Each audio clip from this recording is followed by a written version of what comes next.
Assalamu alaikum warahmatullahi wabarakatuh.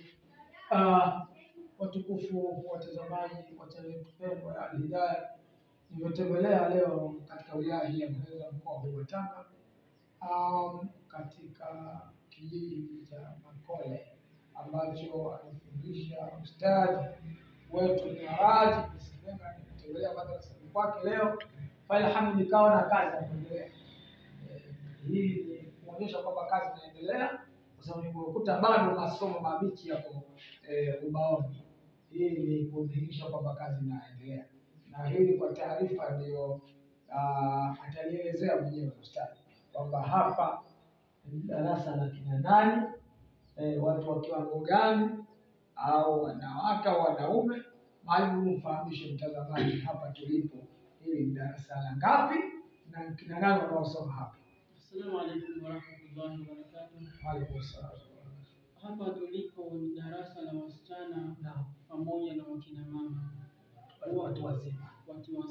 Kulingana na uchache wa madarasa yetu, huwa tunawajumuisha pamoja kwa ajili ya ufinyu wa vyumba vya madrasa. Lakini hapa wanasoma wasichana ambao ni mutawasita, kwa maana wale ambao elimu zao ziko kati na kati, ukiacha wale watoto ambao hawawezi kujua masala yoyote. Kwa hiyo hii ni taalim banati, kwa maana tunafundisha adabu ambazo wale wasichana au wakina mama, baadaye wasichana wakiwa katika rika la kuwa na wenza wao, basi wajue ni jinsi gani ya kuishi katika maadili ya Kiislamu. Lakini na wale wakina mama ambao bado hawajua maadili ya Kiislamu, basi hapa ndio wanapata kuyajua jinsi gani waweze kuishi katika suala la ndoa, namna ya kumridhisha Allah subhanahu wa ta'ala katika ibada hiyo ya ndoa.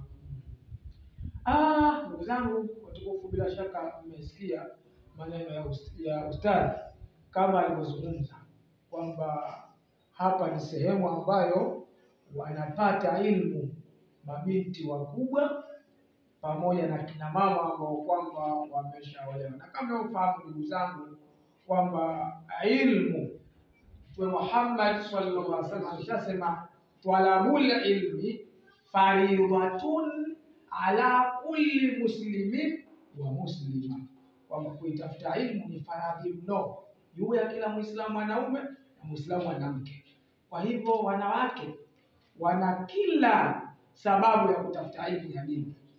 Mwanamke mmoja akisoma, mwanamke mwenyewe yule al-ummu madrasa, kama alivyosema kwamba mama ni chuo. Ukimwandaa vizuri, umeandaa taifa zuri. Kwa ndugu zangu, nimekagua naona alhamdulillah kwamba maendeleo ni mazuri inshallah taala. Basi ndugu zangu watukufu watazamaji, tuweze kuunga mkono jitihada za walimu hawa kwa kuweza kusaidia kama ilivyozungumza ustadhi, kwa darasa hili moja ambalo kwamba wanachanganywa mabinti pamoja na kina mama zao, na hili jambo si zuri. Wangetakiwa kina mama wakubwa wakae mahali sehemu yao na wale wadogo wakae sehemu, kwa sababu hata maneno pia ufundishaji, kuna baadhi ya maneno ambayo tayari unatakiwa uzungumze na wale ambao wameshaolewa, na kuna maneno ambayo uzungumze na wanawake ambao bado hawajaolewa. Wote hawa wanataka wakae sehemu zao. Kwa heshima alaikum na kuombeni biidhnillahi tabaraka wa taala, muone mahali hapa popote mlipo muweze kusaidia. Wacha yatosha, wabillahi tawfiq. Wassalamu alaikum wa rahmatullahi wa barakatuh.